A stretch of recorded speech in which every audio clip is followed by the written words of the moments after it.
নমস্কার, আজকে আমরা কথা বলবো সুইসাইড নিয়ে। সুইসাইড বিভিন্ন কারণে একটি মানুষ করতে পারে। তার পেছনে অবশ্যই কোনো সাইকিয়াট্রিক ইলনেস থাকবে, বা হতে পারে কোনো ফ্যামিলি হিস্ট্রি রয়েছে, বা দীর্ঘকালীন শারীরিক রোগ যেটা রোল বার্ডেন বা ইলনেস বার্ডেন থেকেও একটি মানুষ সুইসাইড করতে পারেন। সুইসাইড প্রিভেন্টেবল, সুইসাইডকে প্রিভেন্ট করা যায়। সে কারণে সুইসাইডের বেশ কিছু ওয়ার্নিং সাইন্সকে আমাদের প্রথম চিনতে হবে। ফিজিক্যাল ওয়ার্নিংস হতে পারে, বিহেভিয়ারাল ওয়ার্নিংসও হতে পারে।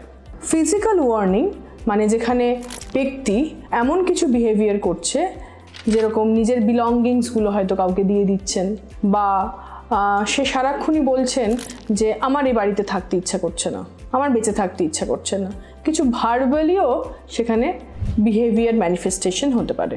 বা এমন বলছেন যে এই জিনিসগুলো আমার আর প্রয়োজনীয়তা নেই, আমি আর পরের প্ল্যান কি করব, আমি তো বাঁচবই না। এই সাইনস অ্যান্ড সিমটমসগুলো কিন্তু সুইসাইডের কিছু ওয়ার্নিং সাইন, যেটা দিয়ে আমরা কিন্তু একটি মানুষের মনে এমন কিছু চলছে সেটাকে প্রিভেন্ট করতে পারি, বা সুইসাইডকেও প্রিভেন্ট করতে পারি। এবার আসি, সুইসাইডের চিন্তা একজনের মাথায় আসলে কিভাবে সেটিকে রোধ করবেন। আমরা শিখব pause and lift. What is pause? P for postpone, মানে আপনার মনে যখন সুইসাইডের কোনো থট আসছে সেটাকে বন্ধ করতে হবে। এ ফর অ্যাক্টিভ, আপনাকে ফিজিক্যালি অ্যাক্টিভ থাকতে হবে। U for use, use your hobbies, আপনার যেটা পছন্দের কাজ সে কাজটা করুন। এস ফর স্টে প্রক্সিমিটি, কি আপনার যারা পছন্দের মানুষ, ক্লোজ ওয়ান্স, তাদের কাছে আসুন, তাদেরকে বলুন।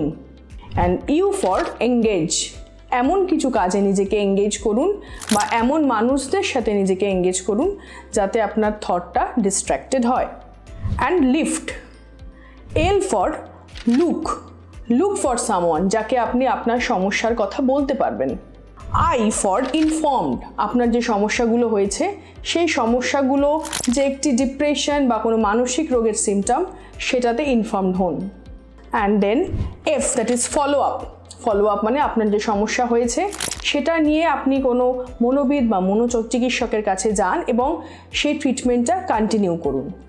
অ্যান্ড লাস্ট ইজ ট্রাস্ট, আপনি যাকে বলছেন বা যার কাছে আপনার ইমোশনকে শেয়ার করছেন তার কাছে আপনার ট্রাস্টওয়ার্দিনেস, বা সেও যাতে নন জাজমেন্টালি আপনাকে হ্যান্ডেল করে সেটার দিকে নজর দিন।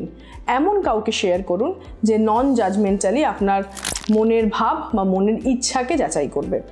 ঠিক এইভাবে কিন্তু আমাদের সুইসাইডের চিন্তা বা সুইসাইডের ভাবনা থেকে আমরা নিজেদেরকে উইথড্র করতে পারি এবং সুইসাইডকে প্রিভেন্ট করতে পারি।